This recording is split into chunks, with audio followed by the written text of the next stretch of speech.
지금 저랑 잠깐 눈이 마주쳤던 황교안 후보 차례입니다. 바로 진실 OX 제가 먼저 드리겠습니다. 읽으셨죠? 황 후보님. 내가 한동훈 현 법무부 장관보다 법무부 장관 일 더 잘했다.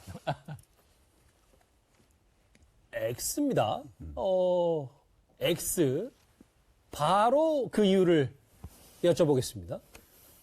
젊은 한동훈 장관이 지금 최선을 다해서 열심히 잘하고 있다 이렇게 생각을 합니다. 그리고 또 어렵고 힘들 때 장관하면서 큰 마찰 없이 메시지도 잘 내고 있고 그래서 저는 어떻게 보면 후배를 응원하는 그런 측면에서도 법무부 장관 잘한다 이런 얘기를 했습니다. 그러나 앞으로 더 많은 노력을 해서 정말 국민들의 신뢰를 받는 법무부 장관으로 마무리할 수 있게 되기를 정말 바라고 나도 조언하겠습니다. 나보다 일단 지금은 한동훈 장관이 낫다. 뭐 이런 대체적인 평가 얘기까지. 용산포럼의 송소구입니다.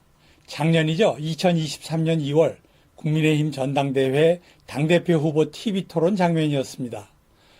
법무부 장관 한동훈은 정말 많은 업적을 남겼습니다. 취임 다음 날 친문 검사를 좌천시키고 추미애에게 자천되었던 검사를 다시 요직에 기용하는 대규모 검찰 인사를 단행했죠.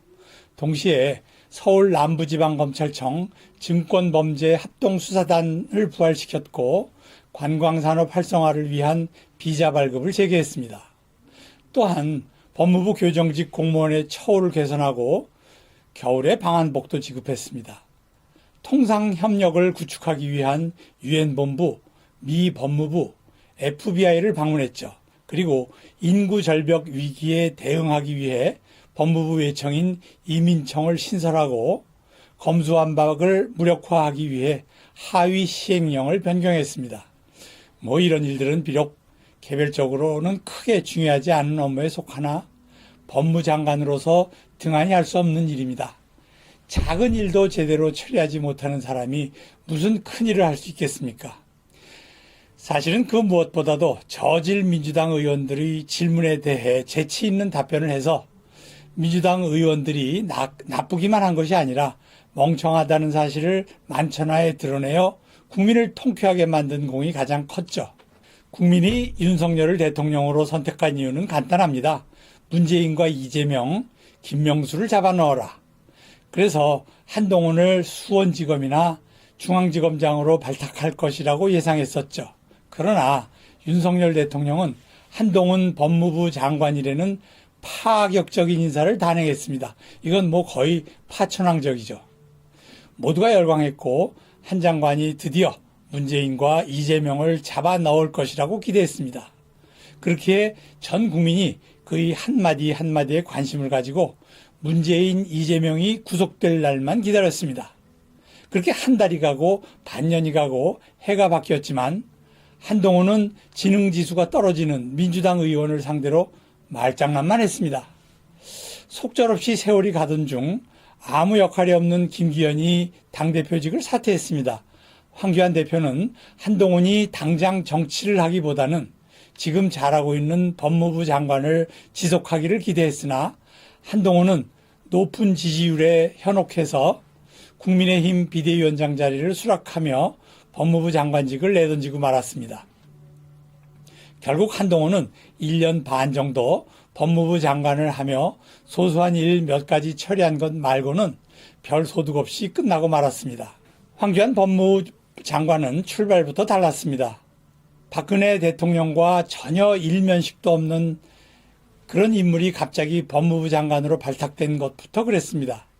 황교안도 그랬지만 연이 없는 사람을 전격 법무부 장관으로 임명한 박 대통령도 보통 분은 아니었죠. 민주당은 이례적으로 총리도 아닌 일개 장관의 청문회를 날짜까지 연장하며 탈탈 털었지만 황교안은 단 한 점의 흠결도 없이 청문회를 통과했습니다. 평생을 올바르게 살아왔다는 얘기죠. 법무부 장관을 하겠다는 사람이 흠결이 없어야 한다는 것은 너무 당연한 그런 일이건만 세상이 너무 혼탁해서 이례적인 일이 됐습니다. 장관으로 취임하고는 굵직굵직한 변화가 나타났습니다. 가장 큰 사건이라면 역시 이석기를 내란 음모 혐의로 기소, 국회의 체포 동의를 받아내고 징역 12년에 자격정지 10년의 판결을 이끌어낸 업적을 들 수 있을 겁니다. 예, 맞습니다. 2014년도에 통진당을 해산시킨 것은 전 국민을 통쾌하게 만든 사건이었습니다. 재판관 9명 중 8명의 인용을 받아내 통진당을 해산시켰습니다. 대한민국이 건국된 후 76년이 지나도록 이런 일을 했던 법무부 장관이 있었나요? 그 이전도 그 이후도 이런 법무부 장관은 없었습니다. 그렇다고 검찰 내부의 구조적인 업무를 게을리한 것도 아닙니다. 저는 그중에서도 전문 검사직 제도를 들고 싶은데요. 검사라고 모든 일을 다 잘 알 수는 없습니다. 범죄도 갈수록 전문화, 고도화되고 있어서 검사 역시 분야별 전문 지식을 갖춰야 지능적인 전문가를 상대로 수사와 기소를 할 수 있는 시대가 되었습니다. 이와 같은 상황을 인지한 황교안 장관은 재직 당시 전문 검사직 제도를 도입했습니다. 황교안은 경제, 금융, IT, 안전, 재해, 재난, 육상, 해상, 항공, 운송 등 각 전문 분야를 300여 가지로 분류하고 검사 각자가 희망하는 분야의 전문가가 될 수 있도록 지원하는 제도를 만들어 전문 검사를 양성했습니다.